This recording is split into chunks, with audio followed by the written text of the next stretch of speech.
Haleluya. Jumpa lagi kita di Sekam Padi.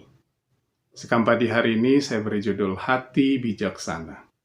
Mari sebelum kita lanjutkan, kita mau berdoa untuk pembacaan firman. Mari kita berdoa. Bapa di sorga, kami mengucap syukur padamu Tuhan. Hari ini kami kembali datang kepadamu, mengucap syukur atas anugerah kasih sayang-Mu yang sudah berlaku dalam kehidupan kami Tuhan. Sebentar kami akan membaca firman-Mu. Biarlah Roh Kudus memberikan kepada kami hikmat dan pengertian, agar kami dapat mengerti apa yang Kau mau sampaikan lewat firman-Mu. Terima kasih Tuhan, dengan ucapan syukur, kami mau sambut firman-Mu dalam nama Tuhan, Yesus Kristus. Haleluya. Amin. Puji Tuhan.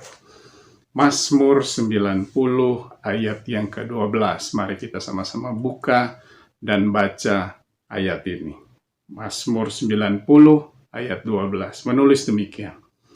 Ajarlah kami menghitung hari-hari kami sedemikian, hingga kami beroleh hati yang bijaksana. Puji Tuhan.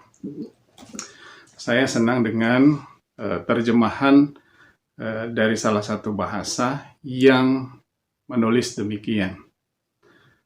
Yang artinya adalah, ajar kami untuk mempertimbangkan atau memikirkan kematian atau ketidakabadian kami, sehingga kami dapat hidup bijaksana.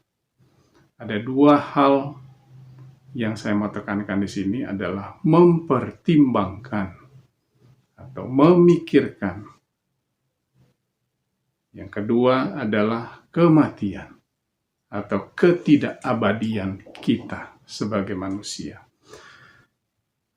Ada beberapa pendeta atau hamba Tuhan yang sering menyampaikan firman, lalu menyampaikan pokok pikirannya, pernah berkata begini, sering-seringlah datang pada ibadah kematian atau ibadah penghiburan, ibadah penguburan.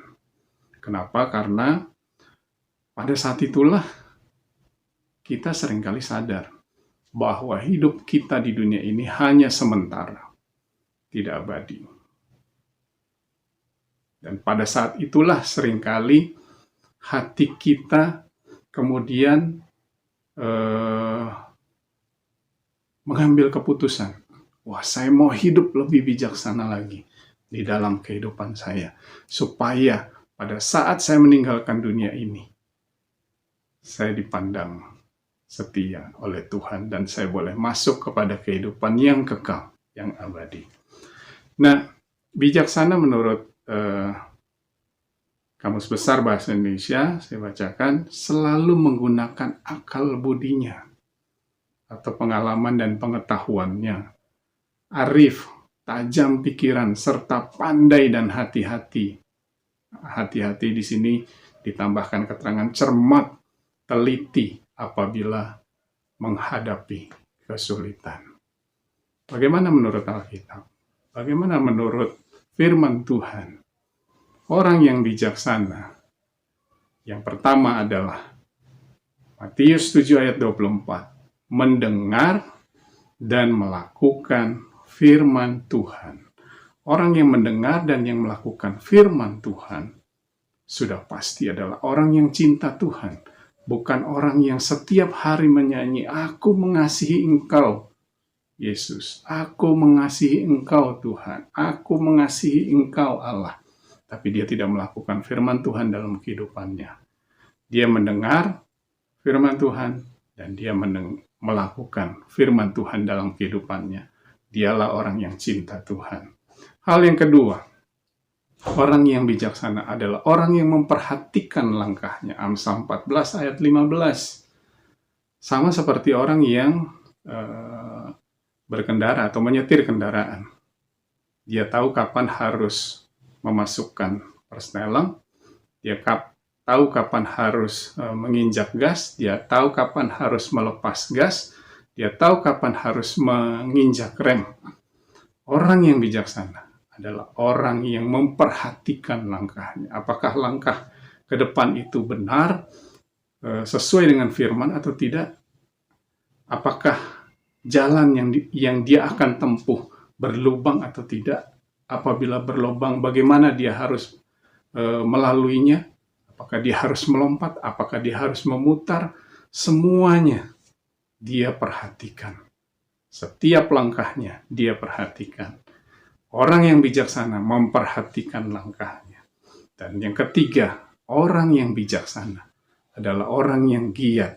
Amsal 6 ayat 6-8, kita harus belajar seperti semut yang mengumpulkan makanannya pada waktu panen dan menyediakan roti pada musim panas. Kenapa? Karena pada musim hujan mereka tidak bisa bekerja.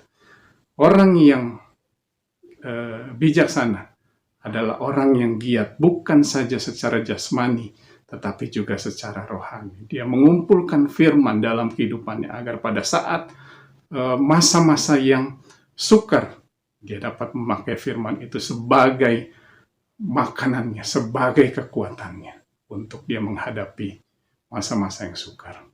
Oleh sebab itu, ajar kami Tuhan, untuk beroleh hati yang bijaksana, untuk memikirkan kematian, memikirkan ketidakabadian kita, supaya kita menjadi orang yang bijaksana dalam kehidupan kita. Renungkan firman ini, dan jadilah berkat. Dalam nama Tuhan Yesus, terima kasih. Tuhan Yesus memberkati.